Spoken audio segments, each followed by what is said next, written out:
everyone. My name is John Williams. I'm the Chief Executive of the Institute of Leadership and Management. It's my great pleasure to welcome you to the last day of our International Leadership Week 2023, a week of celebrating great leadership practice with events held both virtually and face-to-face throughout our community. And you can still join the conversation, the ILW conversation, via social media using the hashtag ILW23. Today, I'm really delighted to be joined by our special panel, award-winning business owner Janthana Kaenprakhamroy and renowned leadership author Joe Owen for a roundup of ILW23. Janthana is the CEO and founder of Tapoli, an award-winning insurtech business for SMEs and freelancers. Janthana was named Insurance Woman of the Year at the Women in Finance Awards 2021, is listed by Forbes as number 6 in the top 100 women founders to watch, and was named in the Insurance Business UK's Elite Women list 2021 and 2022. Joe is the author of 20 books and the only 4-time winner of the CMI Gold Award for books. Joe's founded 8 NGOs, including Teach First, for which he was awarded an OBE. He's started a bank, been sued for $12 billion, and was the best nappy salesman in Birmingham. Joe appears regularly across national media and is a sought-after international keynote speaker. So who better to join me in celebrating the success of International Leadership Week 2023? Janthana and Joe, welcome to you both. Thank you so much for having us. It's great to be with you. It's especially now, I think the work at ILM is more important than ever, given leadership and management is probably more challenging, more changing, and more exciting than I remember it for all the time I've been working. I'm not going to say how long that is. Mm-hmm. It is interesting, actually, because I know many of us will have said many times over the years, God, it's never been like this before. And actually, I'm beginning to think now it's actually true, because there are things happening in leadership and management that we haven't seen before. And some of that, of course, has come out in the themes that we've seen across International Leadership Week. And I want to touch on one or two of those, if I can, in our conversation. One of the most important for those people who are under the aegis of leadership figures is being coached and mentored. And coaching and mentoring has come out quite strongly as a theme. Can you tell us first, please, I think both of you, how much have you both benefited from either coaching or mentoring, or both, in your careers? Janthana, can I come to you first on that? Yes, sure. Thank you so much. I think I have been very fortunate because I receive both coaching and mentoring sessions throughout my career. And I knew that I needed it much earlier in my career. And I think one of the two of the main aspects of mentoring and coaching that I've got from it is how to set goals and objectives, which is very extremely important for most people. And the other aspect is, who do I have to become in order to be able to achieve all my goals? I'm talking about the soft skill. I'm talking about my personal value, my self-awareness, that type of things that I need. So I was able to not only establish my real goal, what I really want to achieve in life, how I'm going to get there, and also what type of value and the person I need to become to make the most of those opportunities that come my way. So that was the most important 2 aspects that I've got from mentoring and coaching. Can I just pick up on one of the things that you said, because that's really interesting. What you said, who do I have to become in order to fulfill myself and to achieve? Do you think that is a case of either we need to become somebody other than we are, or we need to become somebody who can make, in a sense, other people understand who we are and still get along with us? Do you think that, rather than faking it, if you like, actually finding a way to be oneself? It's not faking it. It's about knowing what kind of person you want to be like in order to be successful. For example, if you want to be a successful businessman, then you probably need certain skill set. You need to have certain value. You need to be able to firstly, have a clear objective of what exactly I want to achieve, and then be able to kind of work out the plan to get there. And then along the way, you need integrity, responsibility. You need other a value to be able to promote and support that. Because so that's what I meant by being the kind of person that would allow me to become successful. Brilliant. Thank you very much indeed for that. And Joe, yourself, coaching and mentoring in your career. 100%. I mean, it's one of those things where I just can't imagine how anyone succeeds without coaching and mentoring. I'll just make 3 points on that because it's kind of obvious when you say it, but I think get under the skin of it a little bit. The first is having written far too many leadership books, I've come to this slightly alarming discovery that actually I don't think you can teach leadership, which is alarming for a leadership author. All you can do is help people discover what sort of leadership works for them in their context. And so books can help with that. Obviously, I'd have to say that because I'm an author. But really what helps you is having a mentor or a coach who can help you accelerate that process of discovery so that it isn't just a random walk into the future, which can be a very slow and painful way of learning, but they can help structure and focus that learning. So that's sort of why they are so useful, and I've found them so useful. 2 other points I just make is we always assume a coach or a mentor is someone senior to you. Some of the best coaching and mentoring I've received have been from people I've been managing, and they've just been superb because they'll take me for a walk in the woods and sort of tell me a few home truths, and that's just helpful, frankly. But you've got to have a good trusting relationship for that to happen. The third bit relates to the second one, which is around who are your coaches. Actually, I've found that the most powerful coaches people have are also their sponsors. So if you think about it, all the important decisions about your career are going to be made when you're not in the room, right? About your promotion, about your selection, about your bonus, all they're going to be made when you're not in the room. So the big question is, who's going to be in the room rooting for you when that decision is made? That's where you need not just a coach, but someone who's also your sponsor, and ideally more than one of them, because if you just have one sponsor, then that person may leave or blow up or and happen. So yes to mentoring and coaching, but I think you just need to get under the skin of it a little bit to make the most of it. That's fascinating. And actually, if I could just pick up on the last point, Janthana, can I ask you about that? Because you've worked in investment banking, which is quite a hard-edged sector, because it's one of those which is unequivocal about the outcome that everybody wants to see achieved and things like this. And Joe's very valid point, that all the decisions about one's career are made when one is not in the room. That relates to your point earlier about who we should become, because that's not just about being coached and mentored and sponsored. It is about how we influence what those people say about us when they're in the room. How do you do that in a hard-edged sector like investment banking, where all anybody wants you to do is deliver a profit? Yes. I think understand the culture and politics is important. And being able to kind of work out how to communicate to senior leadership, I think, and more importantly, being able to demonstrate your worth. So obviously setting goal and objective really help with this, because it's kind of give people a clear measurement of your performance, which you can use to negotiate and also to get promotion internally. So that is very important. Yes, I'm talking about trying to basically be providing evidence. It's nearly like everything is evidence-based. If somebody wanted to get promotion, they need to work out exactly what are the key measurements and how they're going to show that they have meet all of those objectives, I think. Interesting. So that's understand the culture and the politics, of course, and the two are not necessarily exactly the same. Understand how to speak to the senior leadership and then actually deliver the performance. Yes. Because that's the evidence.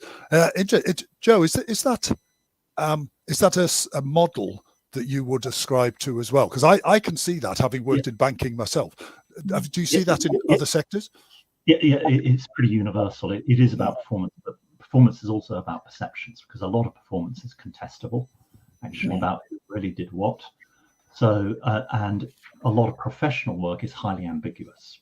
So yes, if you're on a trading floor, even on the trading floor, a lot of performance can be contestable, actually. But certainly in other professional work, if you turn up to work today, how do you know you've done a good job? If you've produced a report after emails, okay, can you prove you've been productive? So a lot of it is about perceptions. And my current research, the older I get, the dumber the questions I ask, but they become more interesting. I'm asking two questions. One, how do you really make things happen? And two, how do you get promoted? Which is actually what everyone wants to know. Okay, but so where's the guide on that? And I thought I'd be, and I call that PQ, political quotient, which built on what Janthana was saying. I thought I'd be hearing a lot of Machiavellian stuff about how you have to, kick down and kiss up and all this kind of good stuff. Actually, what comes out is that in this very difficult, ambiguous, fluid world, you need friends, you need allies, and you need trusted allies. Trust is a two-way street. And so yes, the psychopaths can go so far, but eventually they blow up. Actually, being principled is pragmatic in the long term. Being trustworthy is the route to success. And actually, the nice guys do come first, which is really, and to me, that's been very surprising, but it's hugely encouraging. I think.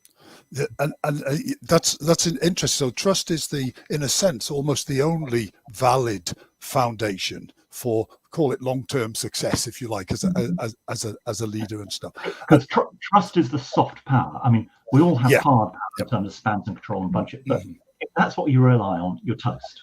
Okay, you've got to be able to make things happen way beyond your current sphere of influence, and the only way you do that is if you have your networks of trusted allies that don't have to work with you, but are willing and want to work with you, not just on today's thing, but repeatedly, because they know that when they work with you, good things happen, and they're going to get credit for it. Everyone succeeds, etc.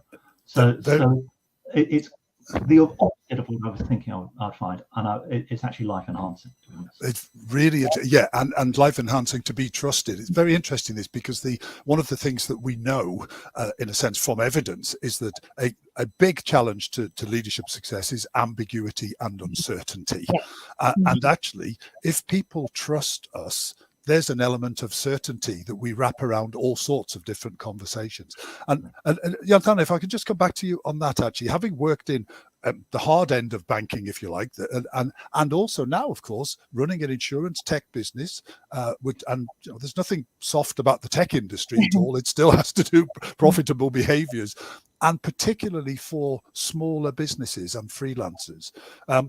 Trust, I guess, is something that you need to project, not only as an individual, also as a business.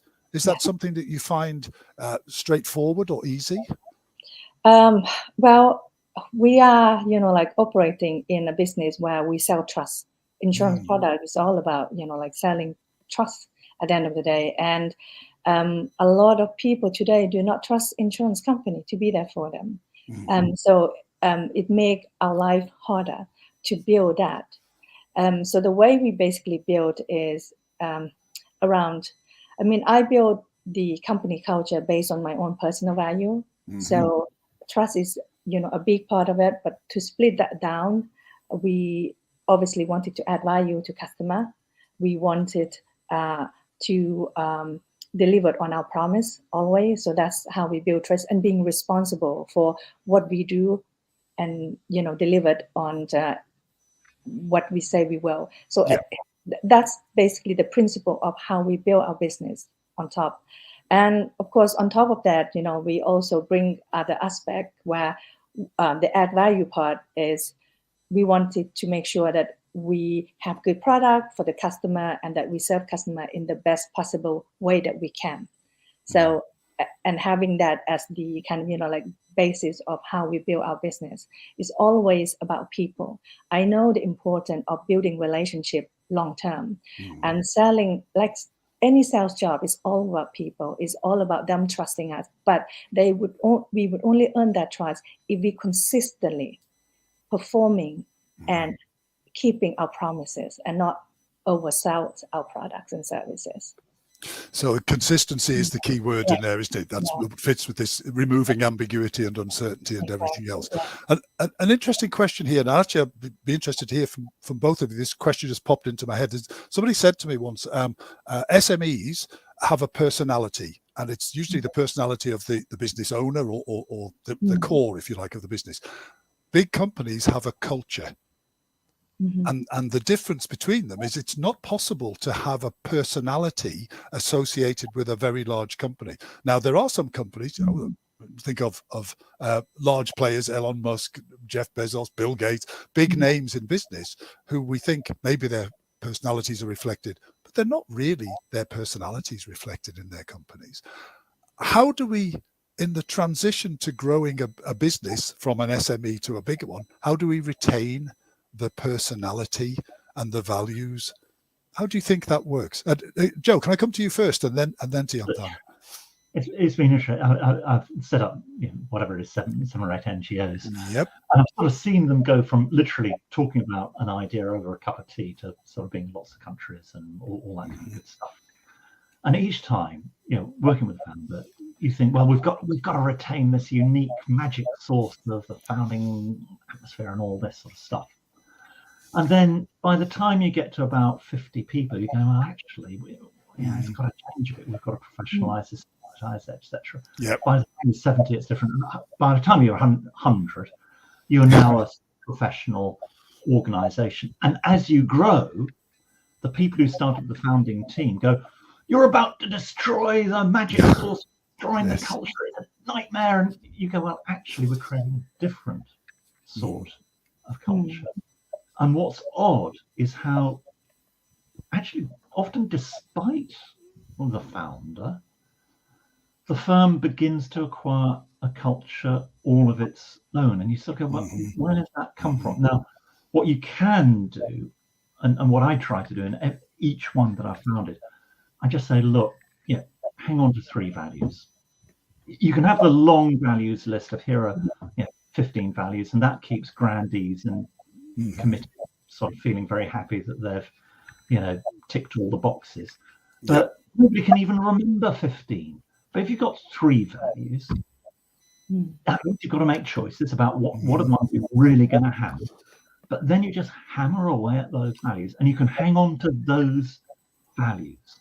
So you've got to be really clear about what is it's most important. So I'll just give you one example. We're working, my charity is working right across Africa. The amount of fraud, corruption, etc., is endemic. Okay, just like that. And we don't want to play. So one of the things we say is, radical honesty. And on at least 3 occasions, that has saved us because we've been able to pick up problems early. And when we've picked up problems, being able to go to our partners and say, here's the problem, radical honesty. And guess what? Our partners know what goes on and go, fine. You're the only people that come to us actually being clear, open about this. So we now know, going back to Janthana's point, we can trust you because you're so honest. You come, you don't try and hide it. You come to it. And that's just a little example. It will change, and it's very odd how it changes just because of the scale. You can no longer manage. And and you have to live with that. But then you be clear about the 1, 2, or 3 values that you're just going to be relentlessly hold on to. But you've seen more than that. But am I smoking dope in this? Janthana, what do you think? How do you, because you've seen both large companies and of course your own small ones, how do you think that we handle that transition? Yes. I think before I answer that question, maybe let's have a look at why that is. Okay, for most small company, you probably operate in a certain market, which is a smaller niche market. So it's easier to be focused, and you probably have 1 or 2 leaders that run the company. So it's easier to having that personality as a drive, how you drive your business. Yep. Now, if you look at bigger company, suddenly you may be operating in multiple countries, offices around the world. So you have, and the way, like big company is set up is by, you got regional heads that may not actually, that operate as a, kind of, and legal entities as well that operate as a completely different companies, and it's not properly joined up. So therefore you will have, like kind of different culture, different languages, there's different politics depending on, like where and which function, which extremely hard to kind of maintain one single personality and transition that into a bigger. So it would eventually be diluted. But I think I agree to Joe's point that you need to have like a key objective, or at least value that the company will meet. And then you need to be able to clearly communicate repeatedly so that nobody forget. Especially a senior leadership, you nearly need to bring them into the culture, brainwash them until they get it, and then so that they can then run the business according to the value that was set by the group. So I think that is important. But if you look at, like the way a lot of companies doing today is that you build a business up to a certain level, and then you bring someone else in that may not either, like haven't been in the company for long enough to understand the culture. They bring their own culture into the mix, and that's make the whole keeping, like our value and our personality extremely hard. That's absolutely right. So the SME personality is probably not fit for purpose anyway in a larger organization because of the disparate nature of larger organizations. So the key then is to clarify the fundamental values, the things that you don't want to change regardless of scale or geography or whatever, and actually just try to ensure that those very few things remain. Like, for example, the Institute has 2 charitable objectives, and they're about education in leadership and skills and promoting the quality of leadership and skills. And actually, whatever we do, we need to retain those 2 fundamental things. I guess that's. Can I just move on from there, because we're picking up some real pointers here to my next question, which is around team leadership. And what we've talked about just there, SMEs to large companies, is a big change. We are going through a big change, regardless of whether the company changes or not. The marketplace in which we all work is changing dramatically. How do we, as leadership figures, how do we help our teams cope with that change that's happening in the context with remote working, economic uncertainty, technology everywhere, stuff like this? Janthana, can I start with you on that, and then we'll come to Joe? Thank you so much for that, for asking. Yes, we have gone through that transition. Actually, just over a year ago, we used to have an office where everyone going and working from the office 9 to 5, and then COVID hit, and what we now doing completely is to allow people to work remotely. So we are 100% remote working as opposed to hybrid. I know a lot of company would adopt kind of, like hybrid approach between people coming in a couple of days and then they can work from home the rest of the week. And what I find increasingly important or difficult is the communication. You really need to have good technology. I think technology first, to make sure that you can connect with the rest of your team, and that you are able to clearly and concisely communicate to your team, and at the frequency that is going to be sufficient for you to maintain that communication. It's not, and like as part of Tapley team, you get to speak to me quite a lot. We've got all sort of apps, and we connect all the time. We chat to each other as if we were sitting next to each other. So that, communication work, and everyone have access to apps and laptop and technology and application that we built, so that we've got that piece. And the other part that is also important is the fostering the sense of connection. Now that people are not connected, they are not in the office, it's important for us to make sure that they feel like they're part of a team, even though they work remotely. So that is the, like the kind of three aspects that is important. Excellent. Thank you very much indeed. Joe, just thinking about those points that Janthana's made there, the tech one's quite interesting, because having tech that enables us to connect and communicate whenever we want has a sort of always on feel to it. And of course, that can become a challenge for some people. So yeah, I'm so glad I listened to Janthana first, because she the classic answer on, I've done 6 years of research, first of all on global teams, and then from global teams to hybrid teams, and communications and trust consistently come out as the top two challenges, and obviously they're linked. Good communications lead to good trust, and poor communications lead to poor trust, and vice versa. So it's a huge issue. I think what I'm seeing as a result of the pandemic, it's been interesting, hasn't it? If I summarize that 6 years of research, okay, in 3 words, 6 years work in 3 words, everything is harder. That's it.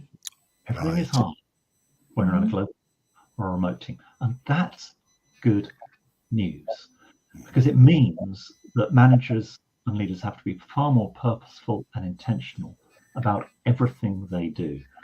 So if we think about communicating, it's far harder when you're remote. So you have to think, when are we going to communicate? So are we all going to be on all the time or not? And quite a lot of teams say, no, we're going to have off times and on times, and they get quite creative about it. So people who have caring responsibilities, they may say, right, we're on from 10 till 2, and maybe we'll have a time when we're on from 7 till 8 in the evening, right? But they'll get the 8 hours done, but it won't necessarily be 9 to 5. Okay, so people have been creative about that. So everything's harder, communication's harder, motivation's harder. I mean, look, tech opportunity of the century. First person to figure out how to motivate by email will make a fortune. Okay, so everything's harder. Goal setting's harder. We can go on about that. We can talk about that. So that's the first thing we've discovered about the office. It was kind of forgiving of mediocre management. Remote management is much less forgiving of remote management. Okay, so you've got to up the skills level. The second thing we've discovered about the office, now that we don't have it, is that the office was a kind of paradise for control freaks, because they could watch their team the whole time, and they could walk across the office and help at will. They can't do that when they're remote. Control freak has to do something completely counterintuitive, which is to trust, hello, the trust word's coming back again, to trust that their team is doing the right thing and making the right decisions when they're not being watched, and they're not just going and practicing the ukulele. Okay, so and that's difficult. And I can go on for ages about that. But the big changes are upskilling, because everything's harder, and reskilling to learn trust, influence, persuasion, as opposed to traditional command and control. So new world, much more exciting, much better world. It is much more exciting, and actually it's a much better world for those people who like change or welcome change. I think your point, Joe, about mediocre management, there were an awful lot of things exposed during the course of the 2 years of the pandemic, and mediocre management was definitely one of them, I think. But what it means, actually, and Janthana, I'd be interested in your view on this, that idea of control freaks having to control from afar, or rather not being able to, and persuasion and things like this being important. There's the phrase that describes that, I really like, is leading beyond authority. Yeah. So what's happened? Okay, we all know we have to, try and influence our peers and stuff like this.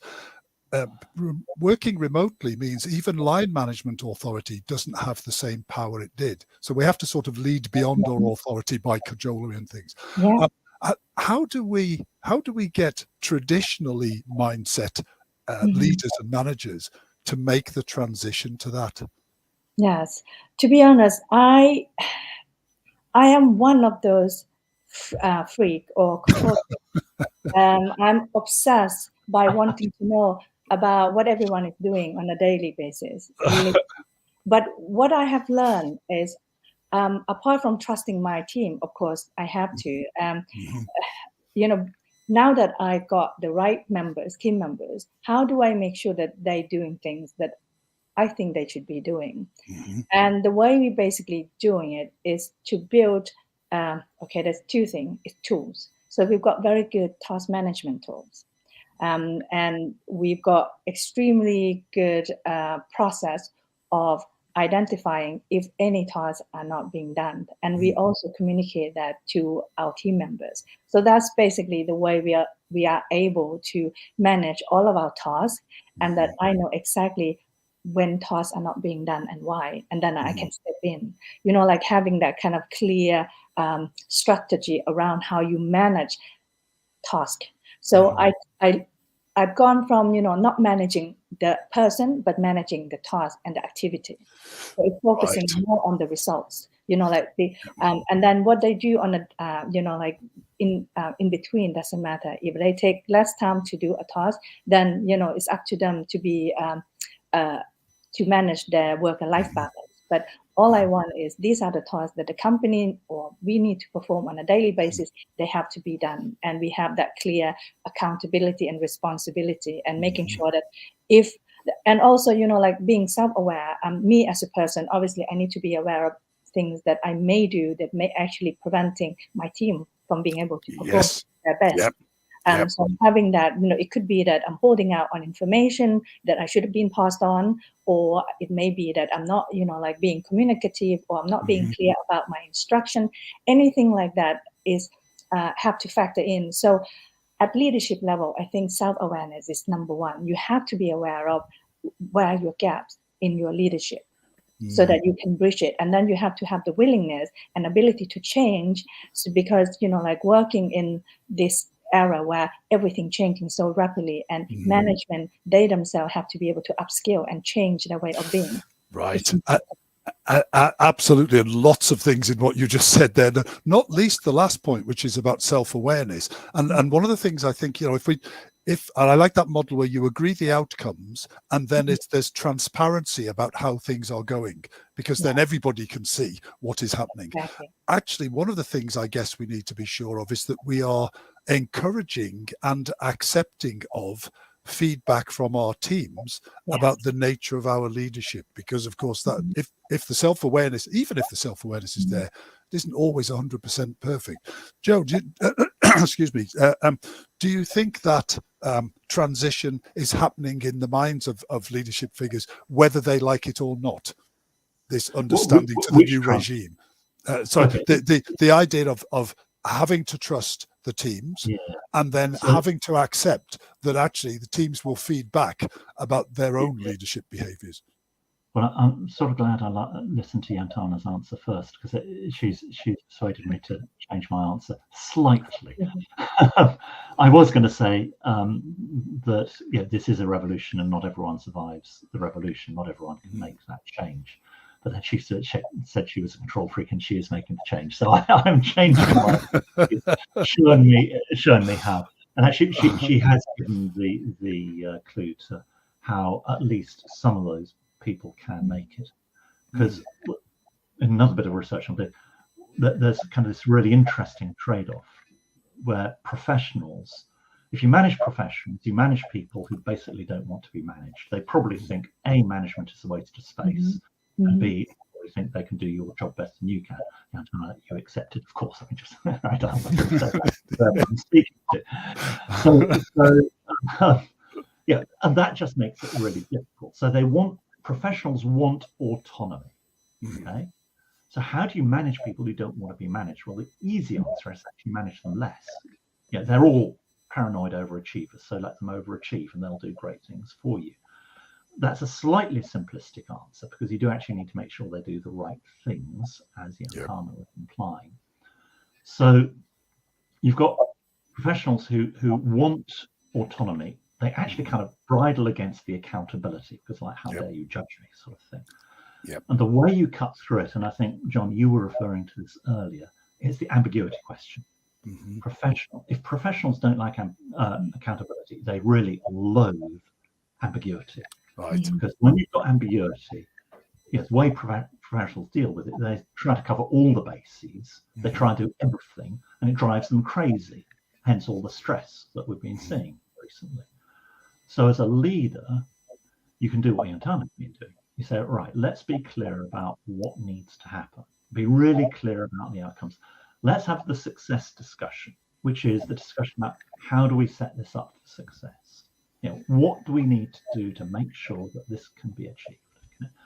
And once you've done that, you drive out all the ambiguity. The professional can relax.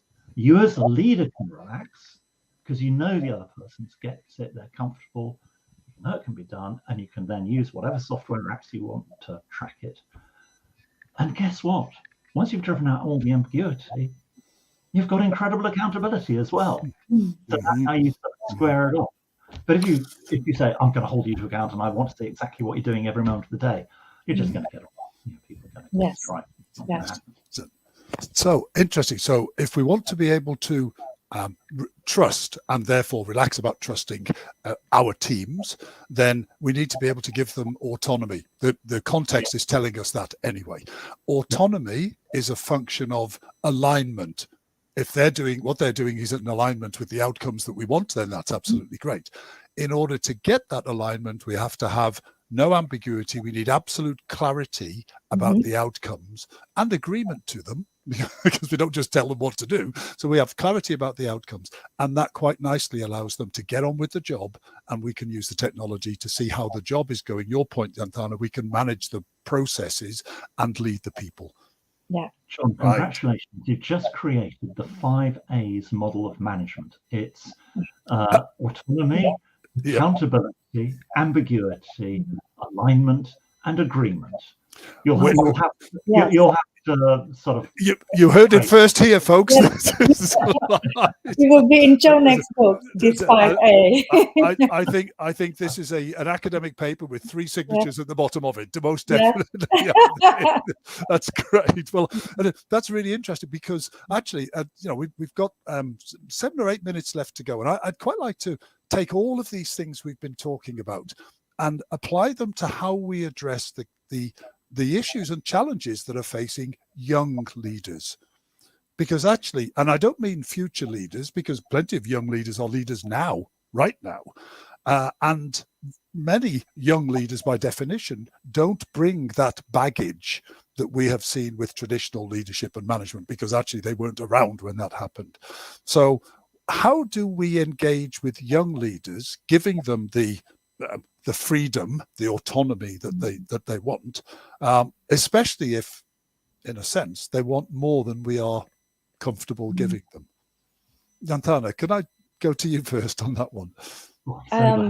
You see, it's really funny. We do work with a lot of interns, and I know that they're very keen to take on a lot of responsibility. And I'm one of those people who love to work. So, if they want responsibility, I have absolutely no problem in giving it. And what I try to do is to be conscious about the fact that they may not have done the work before. So I have to up the training. They need to basically be trained before they can do certain tasks, for example. And then I have very clear instruction, written instructions that anyone can follow step by step for nearly every single task that I allow my interns to do. And similarly, like if it's young professional, if they have, basic experience and we want to build on it, it would be exactly the same approach where I give them. And I like to push people to do things that I haven't done before, because I am one of those people that have always pushed my own boundary.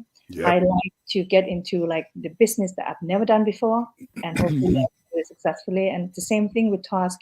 And I know it's possible. It's just their willingness of working, because everyone who joined our team is not stupid by nature. Like they would have gone through the recruitment process, which we know that we get at least the right candidate in the job. And if they fail, then it's my responsibility. So I see their success as my own personal success. And I will make sure that, like we have the step, we've got a buddy, a program, we've got mentoring program within the company. We've also making sure that, we've got procedure, clear process. And also we know that each individual that has been assigned tasks, they understand what the outcome would be. It's very clear, like it's very task-based. That's why I'm trying to eliminate any potential bias against the person, because we all have that, and some is negative. So by removing anything associated with the person that doing that, the task, only focus on the task itself, is help us to, be more neutral. Excellent. There's a great phrase that comes to mind, which is the things that we need to learn before we can do them, we learn by doing them. And I often think leadership is exactly that. And your point about giving people permission in a way to actually just go and try things and do things they've never done before. That we're back to trust, of course, that need to trust people, but actually also to support. And this is the challenge and support matrix, I think, isn't it? Really, we challenge them and we make sure they know they are supported. Joe, a thought on this, please. There's a lot of really negative stuff being said about the new generation. It irritates me, all this snowflake stuff, and I just say, well, just remember, a lot of snowflakes make a blizzard, and they've been they've been through is a bit of a blizzard. So give them a break. And I what I have found, again, in starting all these NGOs, they've been started basically by teenage scribblers, as far as I can make out. I mean, they're people who you think, have they actually left school? Do they know anything about anything? But in each time someone comes to me and says, I've got an idea, and I could sort of go pour cold water on and say, well, you've got to wear long trousers first before you start a business. But I go, and they think I'm going to be the grey hairs that sort of gives them wise advice. I just act as the agent provocateur and say, well, it's an interesting idea, but why don't you make it 10 times as big? And of course, they then go and make it 10 times as big, or 100 times as big, and they blow me away. Yep. So actually, trust. It is trust them, but then it is support them. Yes. And you talk about, what is it, the trust and challenge or something like challenge and support matrix. Challenge and support. Well, I think it is. It's more. It's three-dimensional. Challenge, support, and pooper scooper. Because actually, a lot of the time, my job then is to be the pooper scooper in chief, just clearing up the total havoc and mess that they create, quite unintentionally, but actually out of all that chaos that does occasionally happen in any startup, actually there is magic, and what you have to do is you have to focus on that magic. So that's probably not how you want to run a large and established organization, but the message is that actually talent is not age dependent. You have talent at any age, and you can achieve anything at any age, but just get that support around you and be bold, go for it. And if you're at the other end of that spectrum, then trust the people with a great idea and the great drive. I mean, it's about absolutely fundamental belief and drive and determination to chase your dream and go for it. Excellent. So before we finish then, this is the classic top tip moment, and where I ask each of you briefly, please, what's the one thought that you would like our audience to take away from not just this week, from our conversation today? Janthana. I think, from the leadership perspective, and in today's working environment, I would say that for effective leadership, you should focus on company or employee well-being. So balanced work and life is important. You should foster collaboration. You should foster the sense of connections. and camaraderie, so that people can work collaboratively, even though they are from home. And then providing that additional support to individual if they need it. So just, it's all about caring about people. Excellent. People first. What a lovely People thought. first. Yeah. Great. Perfect. Joe. So there is a theme that I think has been coming out of this discussion. So look, in the old world, power was all about your budget and span of control. In the new world, your power is all about your trust, about your networks of trust and your allies and all that. So really focus on that. The world has changed and is changing faster than ever in terms of leadership and management. It is becoming harder than ever, more challenging than ever.